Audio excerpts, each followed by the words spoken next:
ഒരാളോട് നമുക്കൊരു എഫെക്ഷൻ വരുന്നതൊക്കെ ഇവിടെയാണ്. ഇമോഷണൽ ബ്രെയിൻ ഇവിടെ, ഫീലിംഗ് ബ്രെയിൻ ഇവിടെ, അതായത് ഗട്ടിലാണ്. ഇന്റലിജന്റ് ബ്രെയിൻ അല്ല ഇന്റലിജന്റ് മൈൻഡ് എന്ന് പറയുന്നത് ഇവിടെയാണ്. ലാലേട്ടൻ്റെ ഓറ എന്നൊക്കെ ആളുകൾ പറഞ്ഞിട്ടുണ്ട്. ആളടുത്ത് വരുമ്പോൾ പ്രത്യേക വൈബാണ്.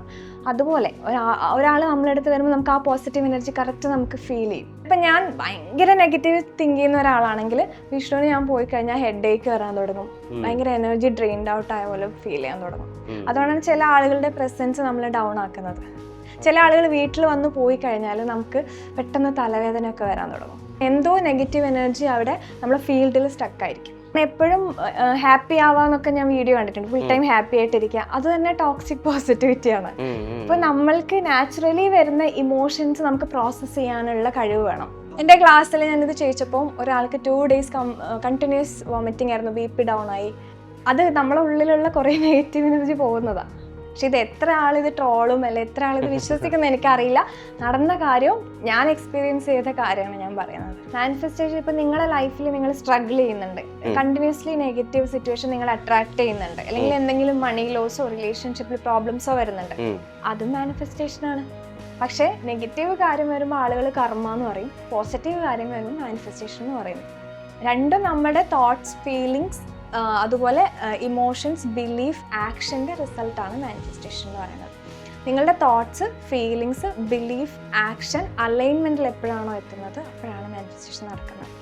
ഒരുവിധപ്പെട്ട എല്ലാ സെൽഫ് ഹെൽപ്പ് ബുക്കുകളുടെയും ഒരു അടിസ്ഥാനം എന്ന് പറയുന്നത് മനസ്സിനെ കൺട്രോൾ ചെയ്യാൻ പറ്റുക എന്നുള്ളതാണ്. ശരിക്കും മനസ്സെന്ന് പറയുന്ന ഒരു കാര്യമുണ്ടോ? മനസ്സ് നമ്മൾ ഉണ്ടാക്കിയെടുത്ത ഒരു ഇടമല്ലേ, നമ്മുടെ ചിന്തകളൊക്കെ കൂടി സമ്മേളിക്കുന്ന ഒരു പോയിന്റ്. എന്താണ് ഈ മൈൻഡിൻ്റെ പവർ? അതിനെപ്പറ്റി പറയാൻ ഒരു മൈൻഡ് പവർ കോച്ചിനെ കിട്ടിയിട്ടുണ്ട്, ഡോക്ടർ ശ്രീവിദ്യ അനൂപ്. ശ്രീവിദ്യയാണ് ചേരുന്നത്. നമസ്കാരം. നമസ്കാരം. ഹായ്. ഈ ശരിക്കും മൈൻഡ് എന്ന് പറയുന്ന ഒരു കാര്യം ശരിക്കും ഉണ്ടോ എന്ന് അറിഞ്ഞാൽ കൊള്ളാമെന്നുണ്ട്. ആളുകൾ ഈ കവികളൊക്കെ മനസ്സ് എന്ന് പറയുന്നതിന് ഏകദേശം ഹൃദയത്തിൻ്റെ ഭാഗത്തൊക്കെ ആയിട്ട് പറയുന്നത് കേൾക്കാം. പക്ഷേ കുറച്ചുകൂടി സയൻറ്റിഫിക് ടെമ്പറിലൂടെയൊക്കെ ആലോചിക്കുമ്പോൾ മനസ്സെന്ന് പറയുന്നത് ഈ ചെവികൾക്കിടയിലാണെന്നും ആളുകൾ പറയുന്നത് കേട്ടിട്ടുണ്ട്.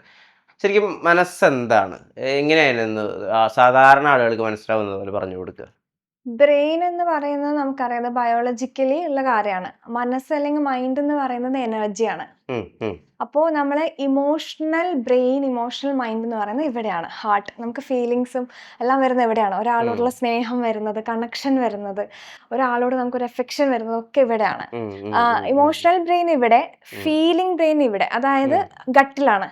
ഫിയർ വരുമ്പോൾ, ആങ്സൈറ്റി വരുമ്പോൾ ഒക്കെ നമുക്ക് ഫീൽ ചെയ്യുന്നത് ഗട്ടിലാണ്.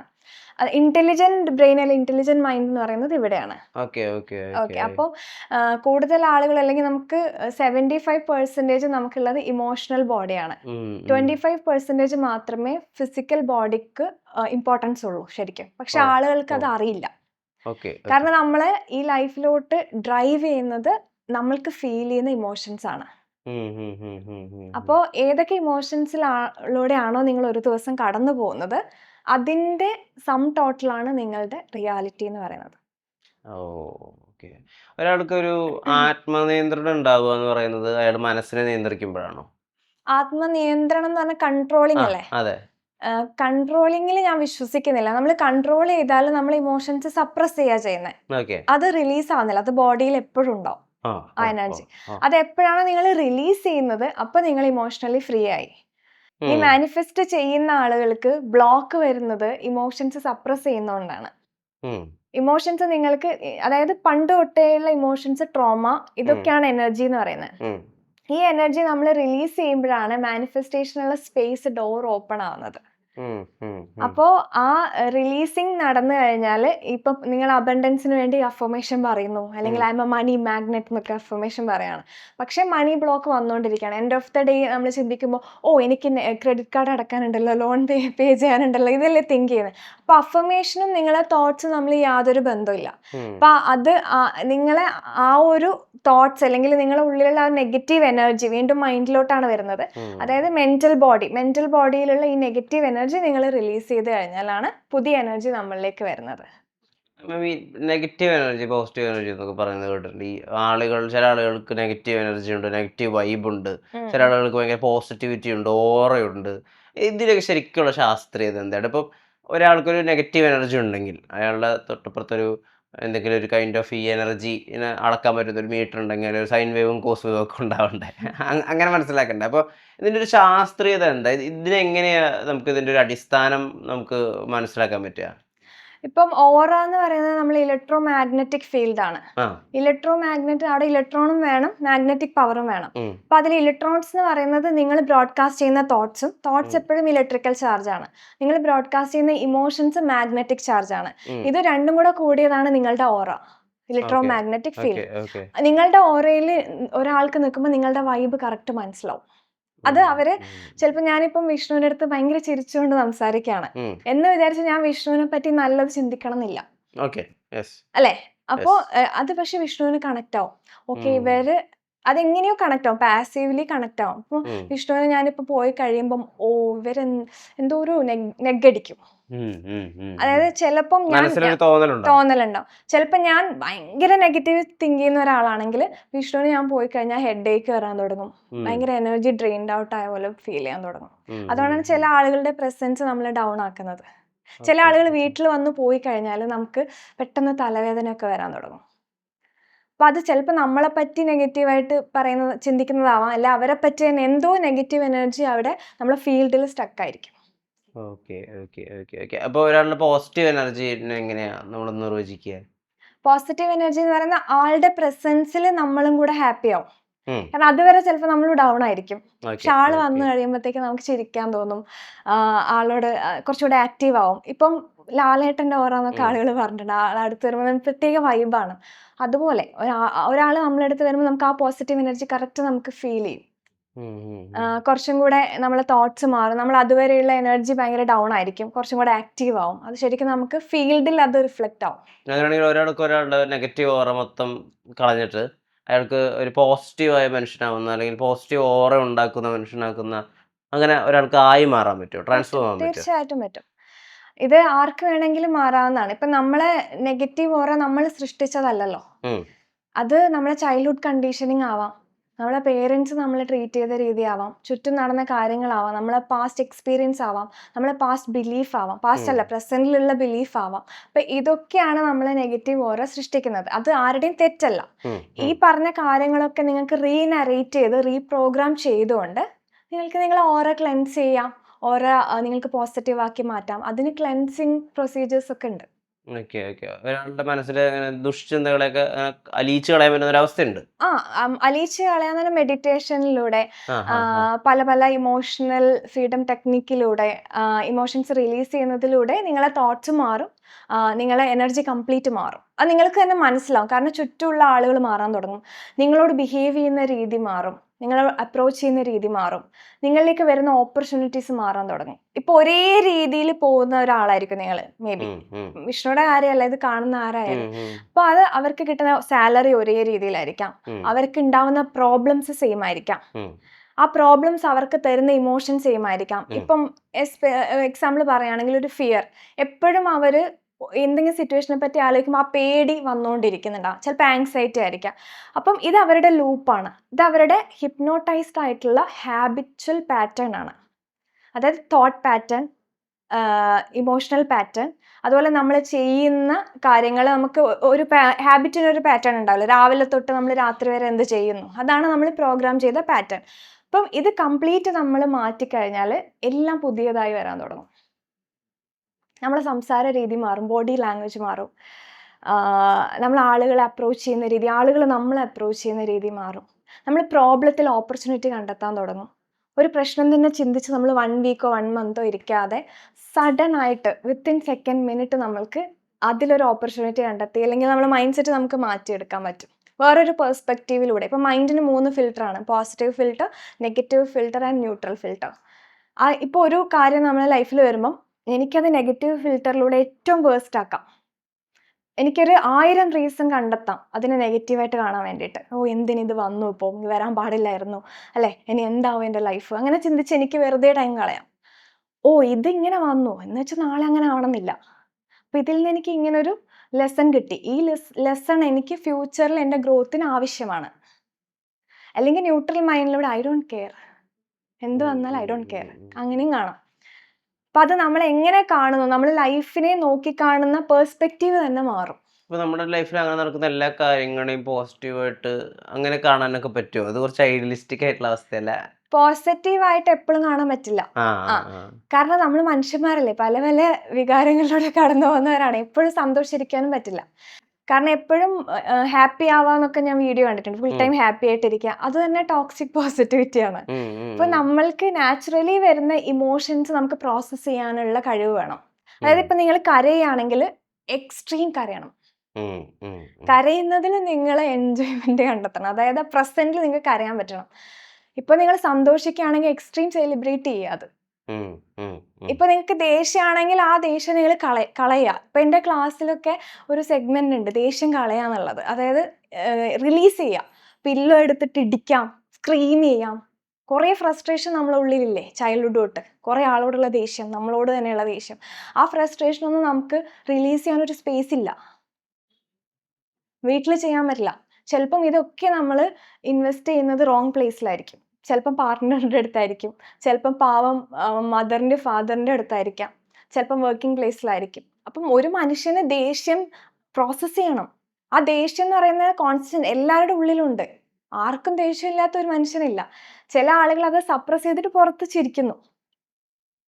ഈ ദേഷ്യം എന്ന് പറയുന്ന ഒരു കാര്യത്തെ ഇപ്പൊ നമ്മൾക്ക് എല്ലാ സ്ഥലത്തും എല്ലാ ആളുകളുടെ അടുത്തും ദേഷ്യം കാണിക്കാൻ പറ്റില്ലല്ലോ. അല്ലെങ്കിൽ ഇപ്പൊ ഇല്ല, ചൈൽഡ്ഹുഡിൽ നമ്മളോട് തെറ്റ് ചെയ്ത ഒരാളെ ചിലപ്പോൾ നമുക്ക് ഇനിയിപ്പോ ജീവിതത്തിൽ കിട്ടിക്കൊള്ളണമെന്നില്ല നമ്മുടെ അടുത്തേക്ക്.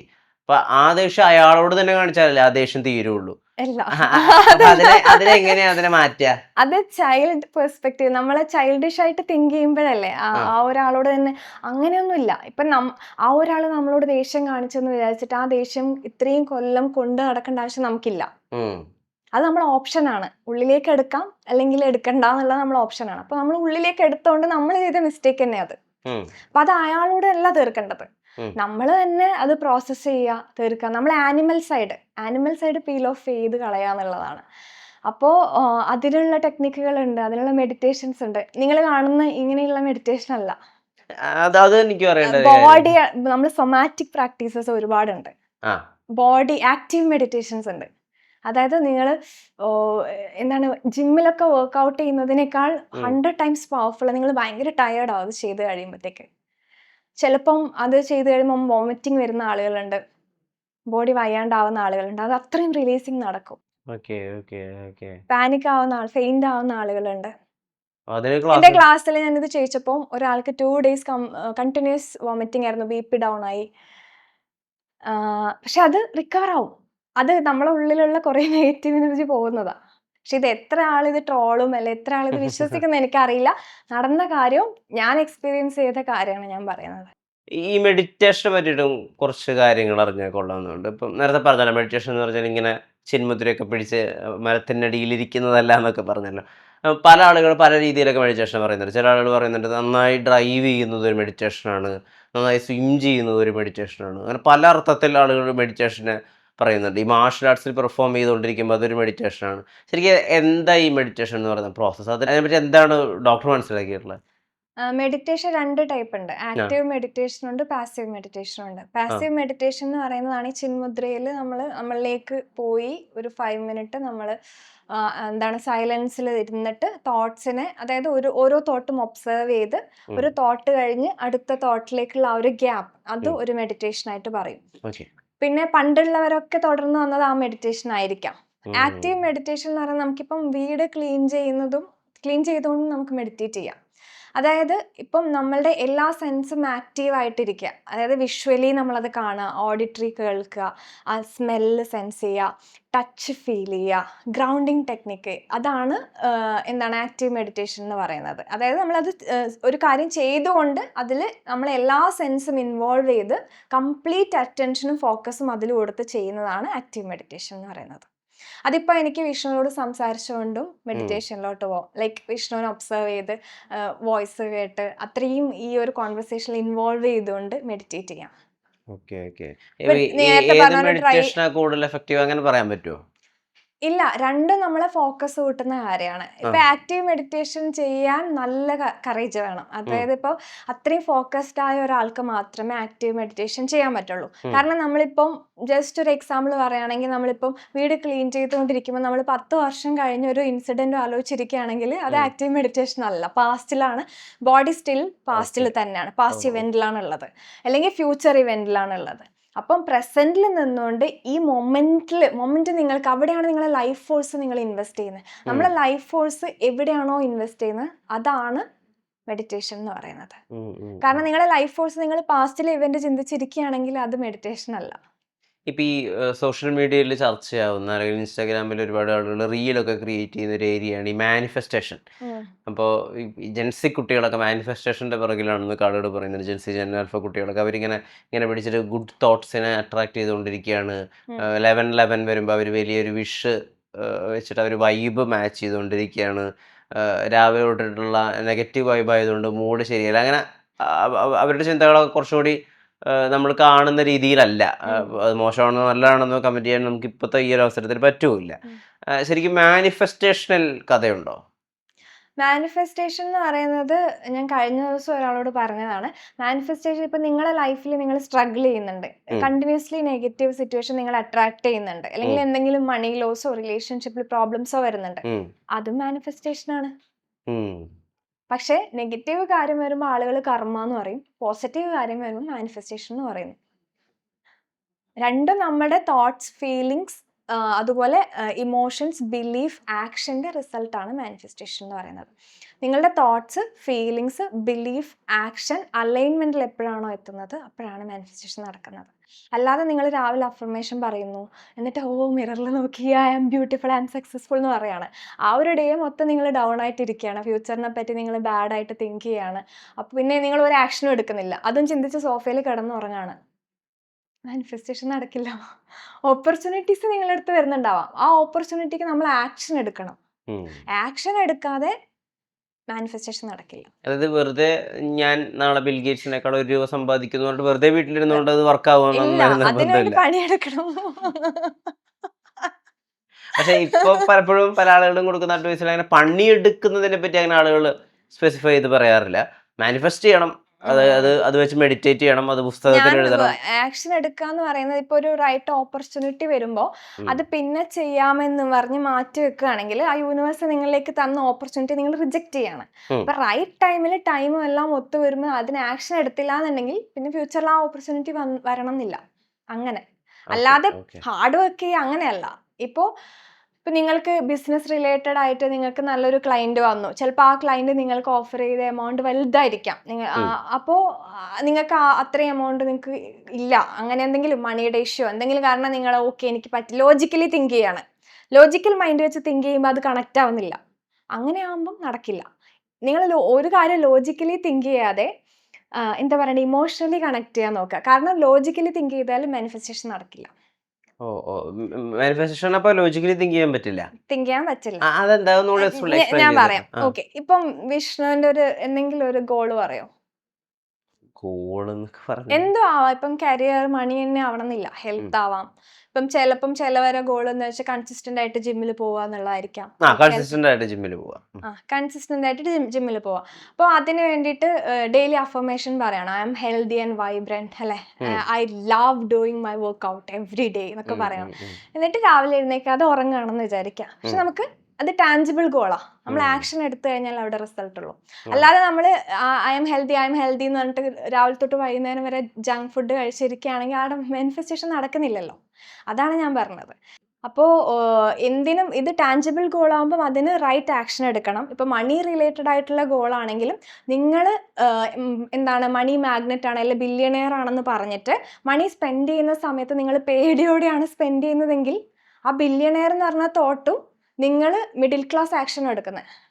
തോട്ട് ബില്യണെയർ ആണ്, ഫീലിങ്സ് ചിലപ്പോൾ ബില്യണെയർ കൊടുക്കുന്നുണ്ടാവാം. മിഡിൽ ക്ലാസ് ആക്ഷൻ എടുത്താൽ മിസ് അലൈൻമെന്റ് ആണ്, മാനിഫെസ്റ്റേഷൻ നടക്കില്ല. ബില്യണെയർ ആണെന്ന് പറയുന്ന ഒരാൾ ബില്യണെയറിനെ പോലെ നടക്കണം, ബില്യണെയറിനെ പോലെ ഫീൽ ചെയ്യണം, ആക്ട് ചെയ്യണം. ഇപ്പോൾ ഉദാഹരണത്തിന് എനിക്ക് അന്റാർട്ടിക്കയിൽ 3 ദിവസം താമസിക്കണം, അതാണ് എൻ്റെ ഭയങ്കര വലിയൊരു ആഗ്രഹം എന്ന് വിചാരിക്കുക. അപ്പോൾ ഇതിന് ഒരുപാട് പണം ആവശ്യമാണ്, സമയം ആവശ്യമാണ്, പിന്നെ അതിനുള്ള പെർമിഷൻസ് അങ്ങനെ ഉള്ള കാര്യങ്ങളൊക്കെ ആവശ്യമാണ്. ഇപ്പോഴത്തെ എൻ്റെ ഒരു മൈൻഡ് സെറ്റ് വെച്ചിട്ട് അത് അത്ര അച്ചീവബിൾ ആയിട്ടുള്ള ഒരു ടാസ്ക് ആയിട്ട് എനിക്ക് തോന്നുന്നില്ല എന്നുള്ളതാണ് എൻ്റെ ഇപ്പോഴത്തെ അവസ്ഥ നിൽക്കുക. ഇതിന് ഞാൻ എങ്ങനെ മാനിഫെസ്റ്റേഷൻ കൊണ്ട് മറികടക്കും?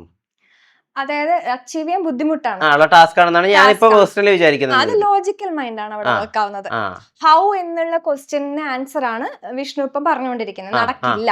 ആ അപ്പൊ വിഷ്ണു അത് ബിലീവ് ചെയ്തു നടക്കുന്നില്ല എന്ന്. അപ്പൊ അത് ഓ നടക്കില്ല. ഓ ഓ ഓ ഓ നിങ്ങളാണ് ക്വാണ്ടം ഒബ്സർവർ. ക്വാണ്ടം ഒബ്സർവേഷൻ എന്ന് പറഞ്ഞിട്ട് ക്വാണ്ടം ഫിസിക്സിൽ ഒരു ടെക്നിക് ഉണ്ട്, അതായത് ഒരു സെഗ്മെന്റ് ഉണ്ട്. അത് ഒരുപാട് ആളുകൾ, അതിന്റെ കേസ് സ്റ്റഡി നിങ്ങൾക്ക് വായിച്ചാൽ മനസ്സിലാവും. നമ്മൾ പണ്ട് ഭഗവത്ഗീതയിലാണെങ്കിലും സാക്ഷി ഉണ്ടെങ്കിൽ ഒരു കാര്യം നടക്കുള്ളൂ എന്ന് പണ്ട് തൊട്ടേ പറയുന്നത്, സ്പിരിച്വലി അത് പറയുന്നുണ്ട്. അപ്പൊ നിങ്ങളെ ലൈഫിനെ നിങ്ങൾ ഒബ്സർവ് ചെയ്യാണ് കോൺഷ്യസ്നെസ് കൊടുത്തിട്ട്. കോൺഷ്യസ്നെസ് കൊടുത്തിട്ട് നിങ്ങൾ എന്ത് ഒബ്സർവ് ചെയ്യുന്നോ അത് റിയാലിറ്റിയിലോട്ട് വരും. ഒബ്സർവ് ചെയ്യാന്ന് വെച്ച് കഴിഞ്ഞാൽ എന്താണ്? തോട്ട്സ് കൊടുക്കുന്നു, ഫീലിങ്സ് കൊടുക്കുന്നു, ബിലീഫ് കൊടുക്കുന്നു, അത് ആക്ഷനിലോട്ട് വരുന്നു. ഇപ്പം അത് കൊടുക്കുന്നില്ല. വിഷ്ണു ചിന്തിക്കുന്നത് അത് നടക്കില്ല, ലോജിക്കലി അത് പോസിബിൾ അല്ല, ടെക്നിക്കലി പോസിബിൾ അല്ല എന്നാണ്. ഇപ്പം എൻ്റെ ഒരു എക്സാമ്പിൾ പറയുകയാണെങ്കിൽ, ഞാൻ ഇപ്പം ആയുർവേദിക് കമ്പനി റൺ ചെയ്യുന്ന ആളാണ്. അപ്പം ദുബായിൽ എനിക്കത് ലോഞ്ച് ചെയ്യണം. കാരണം ദുബായിൽ ഒരു കമ്പനി 5 years ഒക്കെ കഴിഞ്ഞിട്ടാണ് ആളുകൾ ലോഞ്ച് ചെയ്യുന്നത്, നാട്ടിലൊന്ന് റൺ ചെയ്തിട്ട്. പക്ഷെ എനിക്ക് 2-3 years ആയിട്ടുള്ളൂ നാട്ടിൽ. അപ്പം ഞാനിങ്ങനെ ലോജിക്കലി തിങ്ക് ചെയ്യണം, 5 വർഷം കഴിയാതെ എനിക്കത് ദുബായിൽ ഒരിക്കലും പോസിബിളേ അല്ല. പക്ഷെ ഞാനത് ചിന്തിച്ചില്ല. ഹൗ എന്നുള്ള ഉത്തരം ഞാൻ ചോദിച്ചില്ല, ഇപ്പം ലോഞ്ച് ചെയ്തു. അതിനുള്ള ആളുകളും അതിനുള്ള സിറ്റുവേഷൻസും ഓപ്പർച്യൂണിറ്റിയും നമ്മളെ അടുത്തേക്ക് വന്നു. ഞാൻ ഇതിന്റെ ഒക്കെ പിന്നിൽ സയൻസ് ഉണ്ട്. ഞാൻ സയൻസും കേസ് സ്റ്റഡിയും വായിക്കാതെ ഒരു ടെക്നിക്ക് ചെയ്യാറില്ല, ബ്ലൈൻഡ് ആയിട്ട് വിശ്വസിച്ചിട്ട്. അപ്പൊ അതിന്റെ പിന്നിൽ ഒരുപാട് സ്റ്റഡി ചെയ്യും.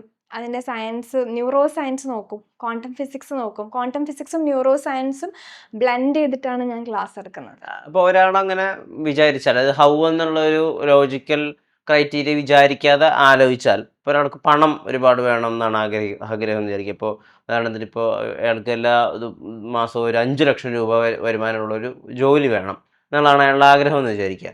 അപ്പോൾ ഇപ്പോൾ അയാൾക്ക് നിലവിലൊരു 25,000 രൂപ ശമ്പളമുള്ളൂ എന്നും വിചാരിക്കുക.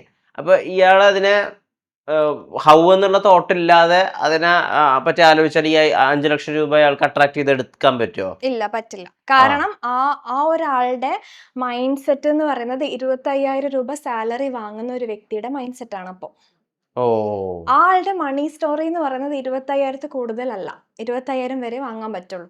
ആ മണി സ്റ്റോറിയും ആ മൈൻഡ് സെറ്റും മാറ്റണം. മണി സ്റ്റോറി റീനറേറ്റ് ചെയ്യണം. അതെങ്ങനെ മാറ്റുക? അതൊക്കെ ടെക്നിക്ക് ഉണ്ട്. നിങ്ങളുടെ ഇപ്പോഴുള്ള മണി സ്റ്റോറി നിങ്ങൾ പറഞ്ഞ് അത് റീപ്രോഗ്രാം ചെയ്തെടുക്കണം. അതിന് ടെക്നിക്ക് ഉണ്ട്. ഈസി ആയിട്ട് നമ്മുടെ മനസ്സിനെ വിശ്വസിപ്പിക്കണമല്ലോ ആദ്യം. ആദ്യം നമ്മളെ ഔട്ടർ വേൾഡ് ക്രിയേറ്റ് ചെയ്യുന്നതിന് മുന്നേ ഇന്നർ വേൾഡ് നമ്മൾ ക്രിയേറ്റ് ചെയ്യണം. ഔട്ടർ വേൾഡ് എന്ന് പറയുന്നത് ഇതിന്റെ മിറർ റിഫ്ലക്ഷൻ ആണ്. നമ്മുടെ ഉള്ളിൽ എന്താണോ അതല്ലേ നമ്മൾ പുറത്തേക്ക് നമ്മൾ റിഫ്ലക്ട് ചെയ്യുന്നത്, അല്ലെ പ്രൊജക്റ്റ് ചെയ്യുന്നത്. ആ പ്രൊജക്റ്റ് ചെയ്യുന്നത് എന്താണോ അതാണ് റിഫ്ലക്ട് ബാക്ക് ചെയ്യുന്നത്. അപ്പോൾ നിങ്ങൾക്ക് ഒരു 5 ലക്ഷം രൂപ സാലറി വാങ്ങുന്ന ഒരാളാവണമെങ്കിൽ നിങ്ങൾ 5 ലക്ഷം രൂപ സാലറി വാങ്ങുന്ന മൈൻഡ് സെറ്റ് ക്രിയേറ്റ് ചെയ്യണം ആദ്യം. ഇതിനിപ്പോൾ ഈ വിഷ്വലൈസേഷൻസിനൊക്കെ എത്രമാത്രം പ്രാധാന്യമുണ്ട്? ഇപ്പോൾ നമ്മൾ ഒരു എയിം ഉണ്ടാവണമെങ്കിൽ അതിനെ വിഷ്വലൈസ് ചെയ്യണം. ഇപ്പോൾ നമ്മളൊരു നാളെ നമുക്കൊരു മെറ്റ പോലെ ഒരു കമ്പനിയുടെ CEO ആവണമെന്ന് വിചാരിക്കുക. എന്നിട്ട് നമ്മൾ മെറ്റ പോലത്തെ ഒരു CEOനെ പോലെ ആണെന്നുള്ളത് നമ്മൾ മനസ്സിലിങ്ങനെ വിഷ്വലൈസ് ചെയ്തുകൊണ്ടിരിക്കണം. അത് അവസാനം നമ്മുടെ അധ്വാനവും സമയമൊക്കെ കൂടി കറങ്ങി തിരിഞ്ഞ് വരുന്ന സമയത്ത് ഇത് കറക്റ്റായിട്ട് ഒരു ഓപ്പർച്യൂണിറ്റിയിലേക്ക് എത്തുകയും നമ്മൾ ആ ഡ്രീമിനെ അച്ചീവ് ചെയ്യുമെന്നൊക്കെ പറയുന്നത് കേട്ടിട്ടുണ്ട്. അപ്പോൾ ആ വിധത്തിൽ നമ്മൾ വിഷ്വലൈസേഷൻ എങ്ങനെയാണ് ഇതിലേക്ക് ഫ്യൂസ് ചെയ്യുക? വിഷ്വലൈസേഷൻ്റെ ഒരു സ്റ്റഡി നടന്നത് ഞാൻ പറയാം. ലണ്ടനിലൊരു 2 ഗ്രൂപ്പ് ഓഫ് പിയാനിസ്റ്റിനെ വെച്ചിട്ട്, ഒരു ഗ്രൂപ്പ് ഓഫ് പിയാനോ വായിക്കുന്ന ആളുകൾ ഒരു റൂമിലും ഒരു അടുത്ത ഗ്രൂപ്പിന് വേറെ AB ഗ്രൂപ്പിൽ ഇട്ടു. ഒരു ഗ്രൂപ്പ് ഫിസിക്കലി വായിക്കുന്നു, മറ്റേ ഗ്രൂപ്പ് വായിക്കാൻ അറിയില്ല, അവർ വിഷ്വലൈസ് ചെയ്യാണ്. അതായത് ആ പിയാനോ കീൻ്റെ ടച്ച്, അതിൻ്റെ ശബ്ദം, അതിൻ്റെ ഫീല്, ഇതൊക്കെ അവർ 21 days ചെയ്തു. ഒരു ഗ്രൂപ്പ് കംപ്ലീറ്റ് വിഷ്വലൈസേഷൻ, ഒരു ഗ്രൂപ്പ് ഫിസിക്കലി പ്ലേ ചെയ്യാണ്. ആഫ്റ്റർ 21 days അവരുടെ DNA ടെസ്റ്റ് ചെയ്തപ്പോൾ ഏറെക്കുറെ സെയിം ആയിരുന്നു. റിയൽ ആയിട്ട് വായിച്ചവരുടെയും വിഷ്വലൈസ് ചെയ്തവരുടെയും സെയിം ആയിരുന്നു. അത് നിങ്ങൾ ഗൂഗിൾ ചെയ്ത് കഴിഞ്ഞാൽ ഇത് കാണാൻ പറ്റും, ഇതിൻ്റെ സ്റ്റഡി. അപ്പോൾ അത്രയും പവർഫുൾ ആണ് വിഷ്വലൈസേഷൻ എന്ന് പറയുന്നത്. പക്ഷേ അത് റൈറ്റ് ആയിട്ട് ചെയ്യാൻ അറിയണം. ഇപ്പോൾ എനിക്കത് എന്തായാലും നേടണം എന്നിട്ട് ഫോഴ്സ്ഫുള്ളി ആണ് നിങ്ങളത് വിഷ്വലൈസ് ചെയ്യുന്നതിന് നടക്കില്ല. ഓക്കെ. കാരണം അത് മെക്കാനിക്കലി ആണ് നിങ്ങൾ വിഷ്വലൈസ് ചെയ്യുന്നത്. കംപ്ലീറ്റ് നിങ്ങൾ ബോഡി ഇൻവോൾവ് ചെയ്ത് ആ ഗൂസ് ബംസ് ഇപ്പോൾ റിയാലിറ്റിയിൽ നടക്കുന്നത് പോലെ നിങ്ങൾ ഫീൽ ചെയ്തിട്ട്, ഇപ്പം നിങ്ങൾ ഇപ്പം മെറ്റ പോലത്തെ ഒരു കമ്പനിയുടെ MD ആയി കഴിഞ്ഞ് നിങ്ങൾ അതിൻ്റെ സക്സസ് സെലിബ്രേഷൻ നടക്കുമ്പം ഇങ്ങനെ ഇരുന്ന് വിഷ്വലൈസ് ചെയ്ത് ഇങ്ങനെയല്ലല്ലോ ഉണ്ടാവും ബോഡി ലാംഗ്വേജ്. അതെ അതെ അതെ അതെ അതെ. അപ്പം നിങ്ങൾ ഭയങ്കര ഒരു ഗൂസ് ബംസ്, ഭയങ്കര പവർഫുൾ ഫീലിംഗ് അല്ലേ. ആ ഫീലിംഗ് നിങ്ങൾക്ക് ഡെയിലി കൊണ്ടുവരാൻ പറ്റണം. ആ ഡെയിലി കൊണ്ടുവന്ന് മൈൻഡിനെ പറ്റിക്കണം. ഞാൻ അവിടെ എത്തി, ഇതാണ് എൻ്റെ ലൈഫ്. ആ ലൈഫ് മൈൻഡിന് പ്രൂഫ് വേണം, മൈൻഡ് സാറ്റിസ്ഫൈഡ് ആവണം. അല്ലാതെ നമ്മൾ രാവിലെ അത് വിഷ്വലൈസ് ചെയ്ത് ബാക്കിയുള്ള സമയം ഓക്കെ നമ്മൾക്കുള്ള പ്രശ്നങ്ങളും നമുക്കുള്ള കഷ്ടപ്പാടുകളും അല്ലെ നെഗറ്റീവ് ചിന്തയും എന്നെ കൊണ്ട് പറ്റില്ല എന്നുള്ളത്, അല്ലെങ്കിൽ ഞാൻ കോൺഫിഡൻ്റ് അല്ല എന്നാണ് പറയുന്നതെങ്കിൽ നടക്കില്ല. നമുക്ക് ആദ്യം റൈറ്റ് ആയിട്ട് ചെയ്താൽ നടക്കും. ഈ വേറൊരു ഏജൻസികൾക്കിടയിലൊക്കെ പോപ്പുലർ ആയിട്ടുള്ള മറ്റൊരു ട്രെൻഡാണ് ഈ 1111 ഫോണിൽ വരുമ്പോൾ അത് സ്ക്രീൻഷോട്ട് എടുത്തിട്ട് അവർ എന്തെങ്കിലുമൊക്കെ ആഗ്രഹിക്കും. എന്നിട്ട് അത് ഏറ്റവും വലിയ ആഗ്രഹമാണ്, അത് പുറത്ത് പറയരുത് എന്നും പറയും, അത് യൂണിവേഴ്സിനോടാണ് പറയുന്നതെന്നും പറയും. ശരിക്കും 1111 എന്ന് പറയുന്ന നമ്പറിൻ്റെ പ്രസക്തി എന്താ? 1111 കണ്ടു കഴിഞ്ഞാൽ നമ്മൾ ആഗ്രഹം നടക്കുമെന്ന് പറയുന്നു. അങ്ങനെ ഏഞ്ചൽ നമ്പേഴ്സിൽ പെട്ട ഒരു നമ്പറാണ്. ഇപ്പം 555 അല്ലെങ്കിൽ 1111. അപ്പോൾ ഞാൻ അതിൽ അങ്ങനെ അതിൽ സയൻസ് ഞാൻ അറിയാത്തതുകൊണ്ട് ഞാൻ അത് വിശ്വസിക്കുന്നില്ല. പക്ഷേ എനിക്ക് തോന്നിയിട്ടുള്ളത് അതൊരു ട്രിഗറാണ്.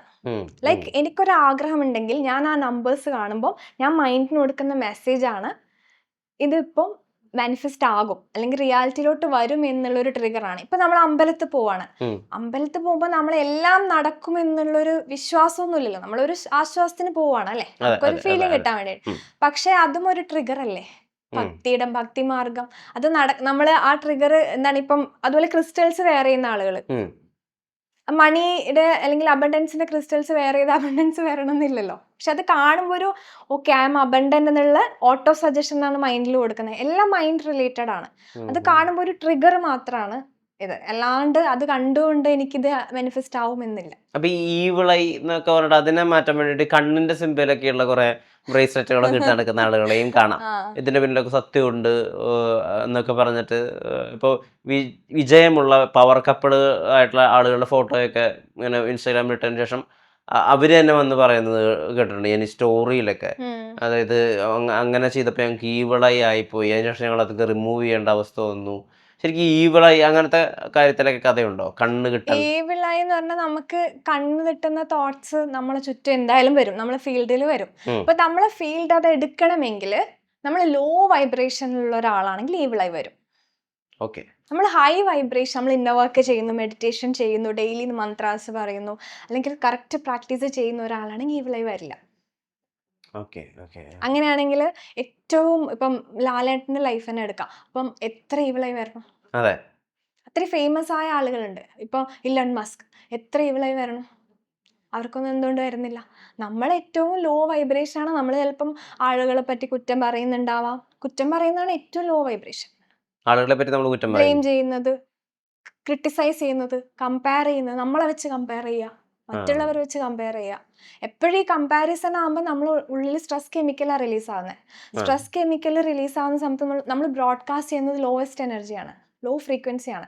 അതേസമയം നമ്മുടെ ബോഡിയിൽ ഓക്സിറ്റോസിൻ റിലീസ് ആയി കഴിഞ്ഞാൽ, ഓക്സിറ്റോസിൻ എന്ന് പറഞ്ഞാൽ ലവ് കെമിക്കലാണ്. ലവ് കെമിക്കൽ റിലീസ് ചെയ്ത് കഴിഞ്ഞാൽ നമ്മളെ ഫീൽഡിൽ നമ്മൾ ബ്രോഡ്കാസ്റ്റ് ചെയ്യുന്ന ലവ് ഫ്രീക്വൻസിയാണ്.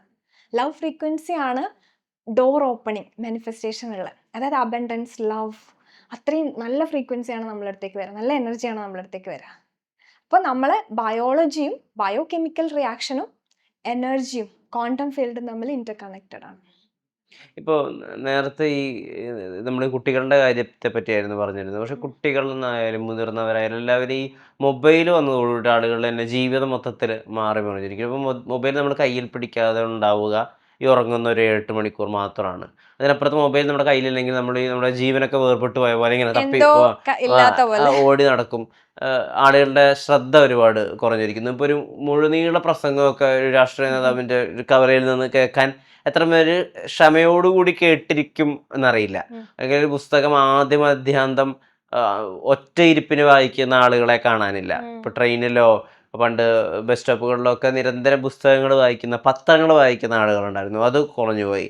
ആളുകളുടെ വൊക്കാബുലറി വല്ലാതെ കുറഞ്ഞുപോയി. ഇപ്പോൾ എക്സ്പീരിയൻസ് എന്നുള്ളൊരു വാക്കാണ് ഏറ്റവും അധികം ഇൻ്റർവ്യൂവിൽ ആളുകൾ ഉപയോഗിക്കുന്നത്. എക്സ്പീരിയൻസിനൊരു അൾട്ടർനേറ്റീവ് കണ്ടുപിടിക്കാൻ പലപ്പോഴും ആങ്കേഴ്സിന് പോലും പറ്റാത്ത അവസ്ഥ ഉണ്ടാവാറുണ്ട്. അപ്പോൾ ഈ മൊബൈൽ വന്നതോടുകൂടി കുറേ കാര്യങ്ങൾ എളുപ്പത്തിലായപ്പോൾ നമ്മുടെ അധ്വാനം കുറഞ്ഞു. അത് നമ്മളെ ഏതൊക്കെ രീതിയിൽ ബാധിച്ചിട്ടുണ്ടെന്ന് ഡോക്ടർ ഒബ്സർവ് ചെയ്തിട്ടുള്ളത്? എനിക്ക് തോന്നാറുള്ളത് ഇത്രയും നോളജ് നമുക്ക് ആവശ്യമില്ല. ഉം. കാരണം റീൽസിലൂടെ ഓവർ നോളജാണ് നമ്മൾ പ്രോസസ്സ് ചെയ്തുകൊണ്ടിരിക്കുന്നത്. അവിടെയും നമ്മുടെ ലൈഫ് ഫോഴ്സ് നമ്മൾ ഇൻവെസ്റ്റ് ചെയ്യുന്നത് ഇവിടെയാണ്, ഫോണിലാണ്. Yes yes. അതായത് നമുക്ക് തിരിഞ്ഞു നോക്കുമ്പം നമുക്ക് വേണ്ടി ജീവിച്ചോ, അല്ലെങ്കിൽ മീ ടൈം ഉണ്ടായിരുന്നോ, നമ്മളോട് നമ്മൾ സംസാരിച്ചിരുന്നോ, നമ്മളോട് ഒരു കണക്ഷൻ ഉണ്ടായിരുന്നോ? ഇല്ല. നമ്മൾ ആരോ ചെയ്തു വെച്ച റീൽസ്, അവരുടെ അഡ്വർടൈസ്മെൻറ്റ്, ഇതൊക്കെയാണ് നമ്മൾ ഫുൾ കണ്ടുകൊണ്ടിരിക്കുന്നത്. അപ്പം ChatGPT ഒരുപാട് റിസർച്ച് ചെയ്യുക, അനാവശ്യമായിട്ട് റിസർച്ച് ചെയ്തുകൊണ്ടിരിക്കുക. അപ്പം ഇത്രയും നോളജ് നമുക്ക് ആവശ്യമില്ല. പിന്നെ അത് മാത്രമല്ല, ഇപ്പോൾ ഒരു റീല് 1 മിനിറ്റുള്ള ഒരു റീലാണെങ്കിൽ ആ 1 മിനിറ്റ് കാണുന്നില്ല ഇപ്പോൾ ആൾക്കാർ. ഇല്ല, കാണുന്നില്ല. ചിലപ്പോൾ ഓടിച്ചു വിടും അല്ലേ, ചിലപ്പം കുറച്ച് കണ്ടിട്ട് സ്ക്രോൾ ചെയ്യും. അപ്പം ചിലപ്പോൾ ആദ്യം കാണുന്നത് ഭയങ്കര തമാശയായിരിക്കും, അപ്പം നമ്മൾ ഒരുപാട് ചിരിക്കുകയാണ്. അടുത്തത് കരയേണ്ട വീഡിയോ ആയിരിക്കും. അതായത് ഓരോ സെക്കൻഡിൽ ഓരോ ഇമോഷൻ ആ ബോഡിക്ക് കൊടുക്കുന്നത് നമ്മൾ. അപ്പോൾ അത് കണ്ട് കരയും.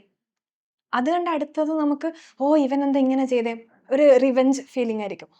അപ്പോൾ ഓരോ സെക്കൻഡിലും ബ്രെയിൻ കൺഫ്യൂസ്ഡ് ആണ്. അല്ല ഇവനിപ്പം ചിരിച്ചു, ഇനിയിപ്പോൾ അടുത്ത ഞാൻ കരയേണ്ട കെമിക്കലാണല്ലോ റിലീസ് ചെയ്യേണ്ടത്, ഇവനിപ്പോൾ പേടിക്കുകയാണോ, ഇനിയിപ്പോൾ ഞാൻ അടുത്ത കെമിക്കൽ. അപ്പം ബയോളജിക്കലി നമ്മൾ എന്താണ് സ്റ്റേബിൾ അല്ല. ബ്രെയിനും കൺഫ്യൂസ്ഡ് ആണ്, ബോഡിയും കൺഫ്യൂസ്ഡ് ആണ്, നമ്മളും കൺഫ്യൂസ്ഡ് ആണ്. അപ്പോൾ ഇതിൻ്റെ ആവശ്യമില്ലാന്ന് എനിക്ക് തോന്നാറുണ്ട്. കാരണം ഇങ്ങനെ നമ്മൾ ഇൻകൺസിസ്റ്റൻ്റ് ആയിട്ട് ബയോകെമിക്കൽ റിയാക്ഷൻ ബോഡിയിൽ നടക്കുമ്പോഴാണ് ആളുകൾ ഡിപ്രഷനിലോട്ട് പോകുന്നത്. ഈ റീൽസ് ആളുകളുടെ ഡിസിപ്ലിനെ അല്ലെങ്കിൽ ആളുകളുടെ ബിഹേവിയറിനെ ഈ ഇൻസ്റ്റന്റ് ഗ്രാറ്റിഫിക്കേഷൻ കിട്ടുന്നത് കൊണ്ട് എത്രമാത്രം ബാധിക്കുന്നു എന്നാണ് വിചാരിച്ചേക്കുന്നത്? ഇപ്പം റീൽസ് കോണ്ടന്റ് ക്രിയേറ്റേഴ്സ് അല്ലേ, അവരിപ്പം അവർ പേഴ്സണൽ ലൈഫിൽ ഒരുപാട് സ്ട്രഗിൾ ചെയ്യുന്നതായിട്ട് എനിക്ക് ഫീൽ ചെയ്തിട്ടുണ്ട്. കാരണം അവർക്ക് എപ്പോഴും ചിരിക്കണം, എപ്പോഴും ഹാപ്പി ആയിരിക്കണം. കാരണം അല്ലാതെ അവർക്ക് കോണ്ടന്റ് ഇല്ല. കാരണം അവർ ഫോഴ്സ്ഫുള്ളി ഹാപ്പി ആവുന്നവരുണ്ടാവാം. എൻ്റെ അടുത്ത് വന്നവർ പറഞ്ഞതും കൂടെ കേട്ട അറിവാണ് എനിക്ക്. അപ്പോൾ ആളുകളെ ചിരിപ്പിക്കണം, അല്ലെ ഹാപ്പി ആയിട്ട് ആ ഒരു പ്രൊഡക്റ്റ് സെല്ല് ചെയ്യണം, എപ്പോഴും ഗ്രോത്ത് മാത്രമേ ഉള്ളൂ. അപ്പോൾ പിന്നെ ഞാനിട്ട് സെയിം കോണ്ടന്റ് ഇട്ട് അവൻ എന്നേക്കാൾ വ്യൂ ആണ്, അവന്റെ വീഡിയോ ഷെയർ ചെയ്ത് പോകുന്നു, അല്ലെ ലൈക്സ് കൂടുന്നു. അപ്പൊ അവിടെ കമ്പാരിസൺ ആണ്. അപ്പൊ നമ്മൾ ഡെയിലി നമ്മളെ മറ്റുള്ളവർ വെച്ച് കമ്പയർ ചെയ്തുകൊണ്ടിരിക്കുകയാണ്. പക്ഷേ നമുക്ക് ചിരിക്കുകയും ചെയ്യണം. അപ്പോൾ അവിടെയും നമ്മൾ വേണ്ടാത്ത സ്ഥലത്ത് ഇമോഷൻസ് പ്രോസസ്സ് ചെയ്യേണ്ട സ്ഥലത്ത് സങ്കടപ്പെട്ടിരിക്കുമ്പോൾ അവിടെ സന്തോഷമാണ് ബോഡിക്ക് കൊടുക്കുന്നത്. സങ്കടം എന്നുള്ള നാച്ചുറൽ ഇമോഷൻ ബോഡീനെ പ്രോസസ്സ് ചെയ്യാൻ അനുവദിക്കുന്നില്ല. അത് ദൈവമായിട്ട് നമുക്ക് തന്ന കുറേ കാര്യങ്ങളുണ്ട്, അത് നാച്ചുറലി നമുക്കൊന്നും നടക്കുന്നില്ല. പക്ഷേ ഒരു വിഭാഗം ആളുകൾ ഇപ്പോൾ ഫോണൊക്കെ ഒഴിവാക്കി ഡിജിറ്റൽ ഡീടോക്സിഫിക്കേഷൻ എന്ന് പറഞ്ഞിട്ട് ഹീലിംഗ് അറ്റൻഡ് ചെയ്യുന്നവരുണ്ട്, ഭജൻസ് അറ്റൻഡ് ചെയ്യുന്നുണ്ട്. അങ്ങനെ കൂടുതൽ നോർത്ത് ഇന്ത്യൻസ് ഒക്കെ അങ്ങനെ ചെയ്യുന്നത് കണ്ടിട്ടുണ്ട്. ഇപ്പോൾ ഒരുപാട് ആക്ടേഴ്സ് ഓൺട്രപ്രണേഴ്സ് ഒക്കെ ഡിജിറ്റൽ ഡീടോക്സ് എടുക്കുന്നുണ്ട്. അതായത് അവർ പറയുന്നത് കോൺസെൻട്രേഷൻ കിട്ടുന്നില്ല. അപ്പോൾ ഞാൻ ചെയ്യുന്ന അധികം എൻ്റർടൈൻമെൻറ്റ് റിലേറ്റഡ് ഇൻ്റർവ്യൂസ് ആയതുകൊണ്ട് ഇപ്പോൾ എന്നോട് റോഷൻ മാത്യു എന്നുള്ള ആക്ടർ പറഞ്ഞതാണ്, അദ്ദേഹത്തിനോട് ഒരു ആക്ടർ ട്രെയിനർ പറഞ്ഞത് എല്ലാ നോട്ടിഫിക്കേഷൻസും ഫോണിൻ്റെ ഓഫാക്കി വെക്കുന്നതാണ്. കാരണം ഈ നോട്ടിഫിക്കേഷൻസ് വരുമ്പോൾ നമ്മൾ ഓക്കെ വാട്സപ്പ്, ഫേസ്ബുക്ക്, മറ്റേ EMI ആ ചിന്തകളിലേക്ക് പോകുമ്പോൾ ഒരു സ്ക്രിപ്റ്റ് മൊത്തത്തിലിരുന്ന് കേൾക്കാൻ പറ്റുന്നില്ല. ഒരു കഥാപാത്രത്തിന്റെ ഈ അടരുകൾ എന്നൊക്കെ പറയുന്ന അവസ്ഥ ഉണ്ടാവില്ല, ലേയേഴ്സ് ഓഫ് ക്യാരക്ടറൈസേഷൻ, അതൊന്നും മനസ്സിലാക്കാൻ പറ്റുന്നില്ല. അതൊക്കെ നമ്മളെ ബാധിക്കുന്നുണ്ടെന്നാണ് പറയുന്നത്. അപ്പൊ ഈ ഡിജിറ്റൽ ഡീടോക്സിന്റെ ഒരു പ്രാധാന്യം, അല്ലെങ്കിൽ ഫോണില്ലാത്തൊരു ജീവിതം, അല്ലെങ്കിൽ ഫോണില്ലാത്ത ജീവിതത്തിലെ 5 or 6 ഉറങ്ങാത്ത അല്ലാതെയുള്ള മണിക്കൂറുകൾ, അതിന് എത്രമാത്രം പ്രാധാന്യമുണ്ട്? ഞാനിപ്പോൾ ഫോണ് 7 ദിവസം ഒഴിവാക്കിയിട്ടുണ്ടായിരുന്നു. ഇപ്പോഴല്ല, ഞാനൊരു റിട്രീറ്റ് അറ്റൻഡ് ചെയ്യാൻ പോയിട്ടുണ്ടായിരുന്നു. അപ്പോൾ അവിടെ നമുക്ക് ഫോൺ ഉപയോഗിക്കാൻ പറ്റില്ല. അതുകൊണ്ടാണ് ഞാൻ എപ്പോഴും ചിന്തിക്കും, എനിക്ക് ഫോണൊക്കെ ഒഴിവാക്കി ഒരു കാട്ടിലേക്ക് പോയാലോ എന്ന് ഞാൻ വിചാരിക്കാറുണ്ട്. അങ്ങനത്തെ അവസ്ഥ നമുക്ക് ചില സമയത്ത് തോന്നില്ലേ, നമുക്കൊന്ന് വീട്ടിൽ പോകണം എന്ന് തോന്നില്ലേ, പക്ഷെ വീട് എവിടെയാണെന്ന് അറിയില്ല. അതാണ് ഈ നേച്ചറിലേക്ക് ഇറങ്ങുന്ന അവസ്ഥ. നേച്ചറിൽ നിങ്ങൾ ഫോണില്ലാതെ ഒന്ന് ചെരുപ്പിടാതെ ഒന്ന് നടന്നു നോക്കി, ഒന്നും വേണ്ട, ഒരു ട്രീ ഹഗ് ചെയ്ത് നോക്കി, ശരിക്കും നമുക്ക് ബോഡിയിൽ ഓക്സിറ്റോസിൻ റിലീസാവും. ഞാൻ ആ 7 ദിവസം ഫോൺ നോക്കാതെ ഇരുന്നപ്പം ശരിക്കും എനിക്ക് ആ മാറ്റം ഉണ്ടായിരുന്നു. ക്ഷമ കൂടി, അറ്റൻഷൻ കൂടി, എനിക്ക് വെറുതെ ഇരിക്കാൻ പറ്റുന്നുണ്ട്. അതിനുശേഷം എനിക്ക് ഫോൺ നോക്കാനേ തോന്നിയിട്ടില്ല. ഇടയ്ക്കിടയ്ക്ക് ഇങ്ങനെ നോട്ടിഫിക്കേഷൻ ചെക്ക് ചെയ്യേണ്ടി വരാറില്ല. വെറുതെ ഇരുന്ന് എനിക്ക് മെഡിറ്റേറ്റ് ചെയ്യാൻ തോന്നാറുണ്ട്. ആ റിട്രീറ്റിൽ ഞാൻ കൂടുതലും ചെയ്തത് സ്പിരിച്വൽ പ്രാക്ടീസ് ആയിരുന്നു. ചിലപ്പോൾ അത് കൊണ്ടും കൂടി ആയിരിക്കും. പക്ഷെ നമ്മളെ ഫീൽഡിനാണെങ്കിൽ ഫോണില്ലാതെ പറ്റില്ല. ചില ഫീൽഡിന് അങ്ങനെയല്ലേ, നമുക്ക് ഫോൺ എന്തായാലും ചെക്ക് ചെയ്യണം. പക്ഷെ ഞാനും ഇതുപോലെ എല്ലാ നോട്ടിഫിക്കേഷനും ഓഫ് ചെയ്തിട്ടാണ് ചെയ്യുന്നത്. കാരണം നോട്ടിഫിക്കേഷൻ വരുമ്പം ഫ്ലൈറ്റ് മോഡാവും നമ്മൾ ബോഡി, ഇങ്ങനെ ഒരു അർജൻസി. അതിൽ നിന്ന് കാം ആൻഡ് ഡൈജസ്റ്റ് മോഡിലേക്ക് നമുക്ക് എത്താൻ ബുദ്ധിമുട്ടാണ്. ഇന്നത്തെ ജനറേഷനിൽ അങ്ങനെ ഒരു മോഡ് ഞാൻ കണ്ടിട്ടില്ല. കാമായിട്ട് ഒരാളെ ഞാൻ കണ്ടിട്ടില്ല. ഇപ്പൊ വിഷ്ണു കാമായിട്ട് എന്നോട് ചോദ്യം ചോദിക്കുന്നു ഇങ്ങനെ. ചിലപ്പോ എനിക്കറിയില്ല വിഷ്ണു എങ്ങനെയാണെന്ന് അറിയില്ല. ഞാൻ ഇപ്പൊ കാണുന്നത് വിഷ്ണു കാമായിട്ട്. ഞാൻ ഇന്റർവ്യൂവിന് മാത്രം ഇങ്ങനെ ഒരു മോഡ് പിടിക്കുന്നു. ഓക്കെ. അല്ല അങ്ങനെയല്ല, മീൻസ് അതെങ്ങനെ വന്നു എനിക്കറിയില്ല.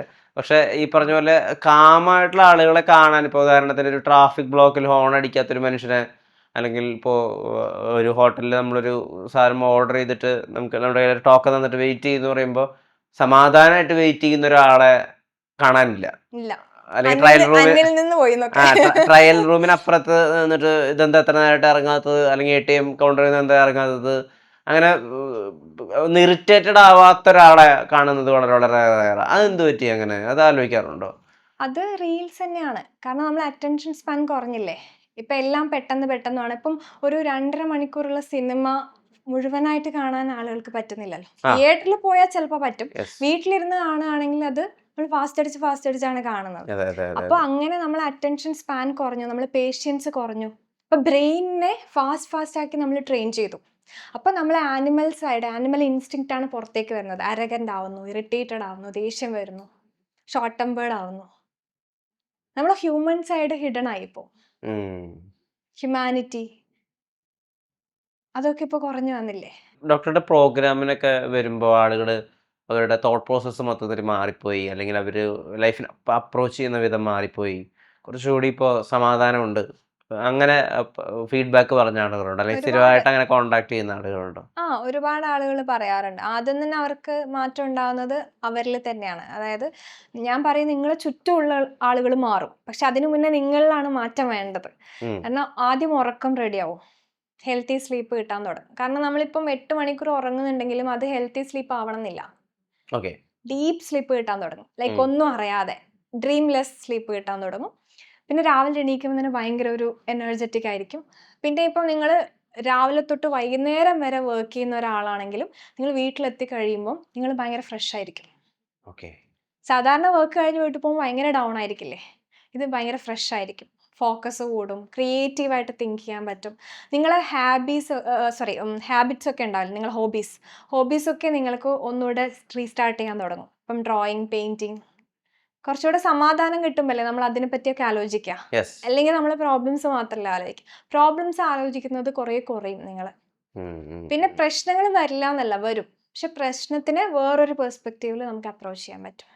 അവസാനമായിട്ട് ചോദിച്ചോട്ടെ, എന്താണ് ഇപ്പോൾ ഓൾറെഡി ഡെന്റിസ്റ്റ് ആയിട്ടുള്ളൊരു ജോലി, അല്ലെങ്കിൽ അതിൻ്റെ സ്ഥിര വരുമാനം, അതിൻ്റെ സമാധാനം, അല്ലെങ്കിൽ അതിൻ്റെ ഒരു സെർട്ടനിറ്റി ഒക്കെ നിലനിൽക്കുമ്പോൾ ഈ ഒരു ജോലി ഉണ്ടല്ലോ, ഇപ്പോൾ ഈ ഒരു ജോലിയിൽ വളരെ കോമ്പറ്റീഷനും കൂടുതലാണല്ലോ. ഈ ഈ ഇതിലേക്ക് തിരിയാനുള്ള ഒരു പ്രേരക ശക്തി അല്ലെങ്കിൽ ഒരു കാരണം എന്താ? ഞാൻ ഡെന്റിസ്റ്റായിട്ട് വർക്ക് ചെയ്യുന്ന സമയത്ത് തന്നെ ഞാൻ ആ ജോബിൽ ഹാപ്പി ആയിരുന്നില്ല. ഒട്ടും ഹാപ്പി ആയിരുന്നില്ല. സാലറി ഒക്കെ കിട്ടുന്നുണ്ടായിരുന്നു, പക്ഷേ എന്തോ ഒരു മെക്കാനിക്കൽ, രാവിലെ പോകുന്നു വൈകുന്നേരം വരുന്നു, അങ്ങനെയായിരുന്നു. അപ്പം അങ്ങനെ ഇരിക്കുമ്പം ഞാൻ വെറുതെ കരയും ആവശ്യമില്ലാതെ. ഇപ്പം ഡിപ്രഷനുള്ള ആളുകൾ ഇത് കാണുന്നുണ്ടെന്ന് നിങ്ങൾക്ക് മനസ്സിലാവും. കാരണം പുറത്തുനിന്ന് നോക്കുമ്പോൾ ഒരു പ്രോബ്ലം ഉണ്ടാവില്ല അവർക്ക്, എല്ലാം പെർഫെക്റ്റ് ആയിരിക്കും, പക്ഷെ ഉള്ളിൻ്റെ ഉള്ളിൽ അവർ സ്ട്രഗിൾ ചെയ്യുന്നുണ്ടാവും. അപ്പം ഞാൻ വെറുതെ കരയുക, ഡ്രൈവ് ചെയ്യുമ്പോൾ കരഞ്ഞുകൊണ്ടിരിക്കുക. അപ്പം എനിക്ക് എന്നെ തന്നെ ഭയങ്കര ഒരു ഡൗൺ, ഒരു ലോ ഫീലിംഗ് എനിക്ക് തോന്നി. അപ്പം ആ ടൈമിൽ കൗൺസിലിംഗ് എടുക്കാം എന്ന് വിചാരിച്ചു. പിന്നെ ഡോക്ടറെ അടുത്ത് പോയി കഴിഞ്ഞാൽ എന്തായാലും മെഡിസിൻ തരും. അപ്പോൾ എനിക്ക് മെഡിസിൻ എടുക്കാൻ താല്പര്യം ഉണ്ടായിരുന്നില്ല. അങ്ങനെ ഞാൻ ഇതിൻ്റെ കുറേ ബുക്സ് വായിച്ചു, പിന്നെ കോഴ്സുകൾ അറ്റൻഡ് ചെയ്തു, ഒരുപാട് വീഡിയോസ് കണ്ടു, പിന്നെ ഇൻ്റർനാഷണൽ ലെവൽ ഇതിനെപ്പറ്റി ക്ലാസ്സുകൾ കുറേ അറ്റൻഡ് ചെയ്തു, റിട്രീറ്റ്സ് കുറേ അറ്റൻഡ് ചെയ്തു. ഇപ്പോൾ ഒരു ഗുരുവിൻ്റെ അണ്ടറിൽ ഇപ്പം സ്പിരിച്വലി പ്രാക്ടീസ് ചെയ്തുകൊണ്ടിരിക്കുകയാണ്. അപ്പം ഞാൻ എൻ്റെ ലൈഫിൽ ഒരുപാട് മാറ്റം ഇതുപോലെ വരാൻ തുടങ്ങി. കുറച്ചുകൂടെ കാമായി, ചുറ്റുമുള്ള ആളുകൾ മാറി, പാർട്ട്ണർ മാറി, ഫാമിലി കംപ്ലീറ്റ് ഉള്ള അപ്രോച്ച് മാറി, കരിയർ കംപ്ലീറ്റ് മാറി, മണി വരുന്നത് മാറി. അങ്ങനെ ഞാൻ വിചാരിച്ചു, എന്തുകൊണ്ട് എന്നെ പോലെ സ്ട്രഗിൾ ചെയ്യുന്ന എത്ര പേര് ഇവിടെ ഉണ്ടാവും, അപ്പം അവർക്കൊരു ഹെൽപ്പ് ആയിക്കോട്ടെ. എനിക്കാണെങ്കിൽ ആളുകളുടെ പ്രോബ്ലംസ് കേൾക്കാനും അത് അവരെ റെഡിയാക്കി കൊടുക്കാനും കണക്ട് ചെയ്യാനും എനിക്കിഷ്ടമാണ്, ആളുകളായിട്ട് കണക്ട് ചെയ്യാൻ. അതുകൊണ്ട് ഇതിലേക്ക് വന്നതാണ്. ഉം ഉം ഉം. ഉഷാറായിട്ട് മുന്നോട്ട് പോട്ടെ. ആളുകളെ കേൾക്കാൻ പറ്റുക, അവർക്ക് ഒരു ഹീലിംഗ് ടച്ച് ആവാൻ പറ്റുക എന്നൊക്കെ പറയുന്നത് വലിയ കാര്യമാണ്. ഇനി അത് തുടരട്ടെ. ക്ലാസ്സസിലേക്ക് ആളുകൾ എൻറോൾ ചെയ്യുമ്പോൾ അവർക്കൊക്കെ ഈ പറഞ്ഞ അവർ പ്രൊഡക്റ്റീവും അല്ലെങ്കിൽ പെർഫെക്റ്റും ഒക്കെ ആക്കാനുള്ള ഒരു ജേർണിയിൽ ഹെൽപ്ഫുൾ ആവട്ടെ ഡോക്ടറുടെ ഈ പുതിയ kind of mind power enhancement techniques. നേരത്തെ ഒരുപാട് ഒരുപാട് നന്ദി. നല്ല നമസ്കാരം. Thank you. Thank you.